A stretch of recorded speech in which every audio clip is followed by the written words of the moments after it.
Alright, so we're going to start painting our little lady now. The first thing I'm going to do is mix up a little bit of fleshy colored looking paints. I'll be doing that, off and on throughout the whole process. So I'm going to go with a kind of a tan complexion, and basically my skin tones are just a mixture of everything, and they look kind of funky at first. I use weird undertones, and then I will kind of bring it more natural as we move along. So it'll look kind of funny at first, using a bit of everything. Some of this buff.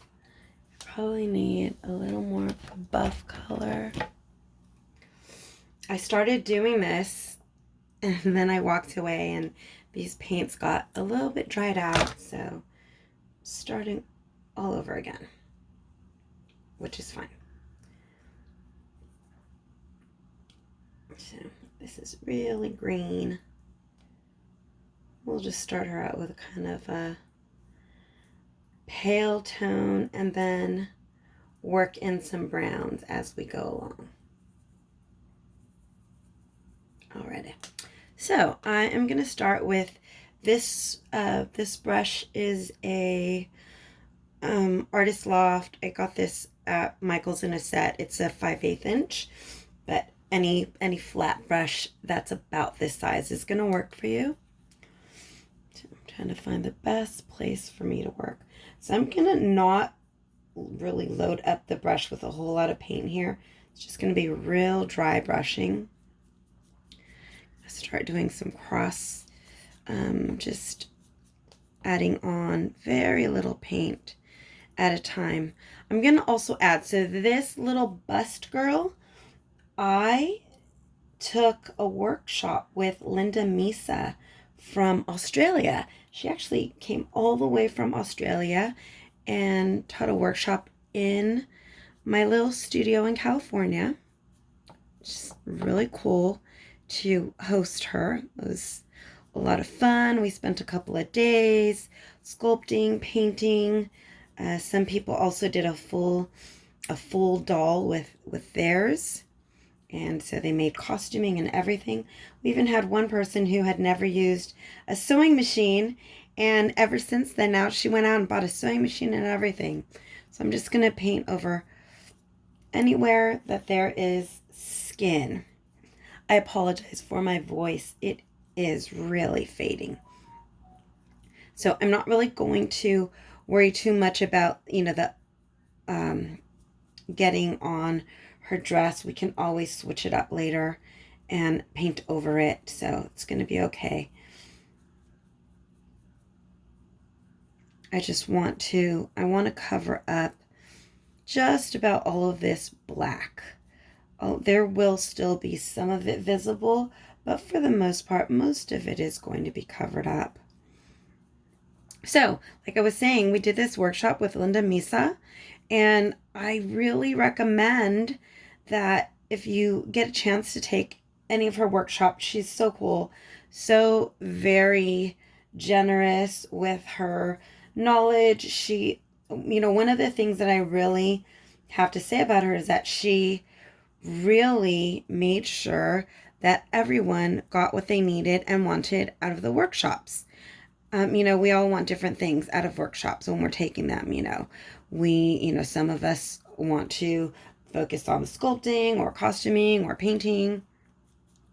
So, yeah, I really recommend her. I've really enjoyed taking classes. I've taken lots of doll making and painting classes. I've taken classes with Kate Church, all of the Frouds, Brian Froud, Wendy Froud, Toby Froud, and Gritty Jane. Who else? Linda Misa, Willowing, Tamara. I can't remember her last name right now. Who else? Oh, Shasha Higby. So I've been really fortunate. I also do online. Oh, Christy Friesen. I do some online workshops. I go to art retreats. I scour the internet, YouTube videos, Pinterest.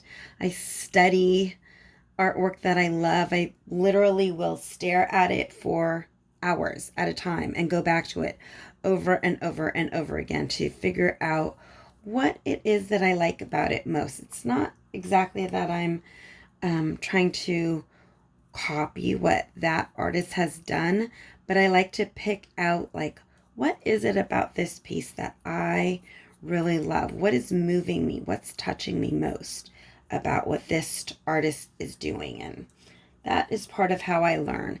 Then I take it back and I, try and put my own twist on things. So right here, I can't really get to the whole ear. I'll have to use a smaller brush to do that. I don't worry as much about getting into every little crevice because I can come back in and do that later. Same thing with around her little tiny pieces of hair and the detail around her dress. I'm hoping that you can really see that. See there. Hoping that you can really see what I'm doing here. So you see there's kind of like different colors coming in. I'm just layering bit by bit, not rushing it at all, to layer on all of these colors into my painting. And the depth that adds really does bring her to life and give her character. Right now, she's looking kind of zombie, and that is okay. So I'm going to do a little bit more work on this, and then we'll be back to work on some shading. That's where we are now. Let's see. There we go.